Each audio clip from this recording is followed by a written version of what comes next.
Hi guys, நான் தான் ரியன் பேசுகிறேன். நல்லா இருப்பீங்கன்னு நினைக்கிறேன். நம்ம தொடையூர் ஜல்லிக்கிட்டு போயிருந்தோங்க. அதோட பார்ட் 3 வீடியோ தான் இது. வீடியோ கண்டினியூவாக பாருங்கள். நம்ம மாட்டோட டோக்கன் 400 காய்ஸ், 350 ஓடிக்கிட்டு இருந்துச்சு. அதுக்காங்களையும் தள்ளுவாடி போட்டுட்டாங்க. ஏன் தான் எல்லா ஊர்லேயும் இப்படி பண்ணுறாங்கன்னு தெரில.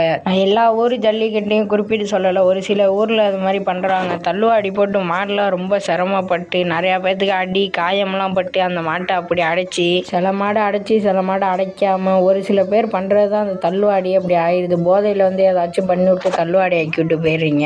மாடு வளர்க்குறவனுக்கு தான் அதோட அருமை தெரியுங்க. எல்லாமே போதையை போட்டு ஒரு சில பேர் நீங்கள் பாட்டுக்கு ஒரு மாட்டை ஏற்றுறேன்னு எல்லா மாட்டையும் தள்ளுவாடி ஆக்கி விட்டு போயிடுறீங்க. நாங்கள்லாம் மாடு ஏற்றி கொண்டு எப்படா அடைப்போன்ட்டு சோறு தண்ணி இல்லாமல் இருக்கவங்களாம் என்ன பண்ணுறது? இந்த மாதிரி தப்பெல்லாம் யாரும் பண்ணாதீங்க கைஸ்.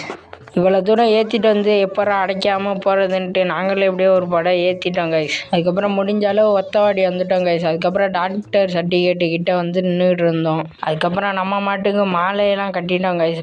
கழுத்து மாலை கொம்பு மாலையும் வாங்கி இந்த ரெண்டையும் நம்மளும் கட்ட ஆரம்பிச்சிட்டோம் கைஸ். இந்த வீடியோவே ரொம்ப லாங்காக போகுது கைஸ். அதனால மாடு அடைச்சதை போட முடியல. நான் அதுக்கு தனியாக ஒரு வீடியோ போடுறேன் கைஸ். போகிற பக்கில் ஒரு சப்ஸ்கிரைப் பண்ணிட்டு போயிருங்க கைஸ். நெக்ஸ்ட் பார்ட்டில் பார்க்கலாம். Bye guys.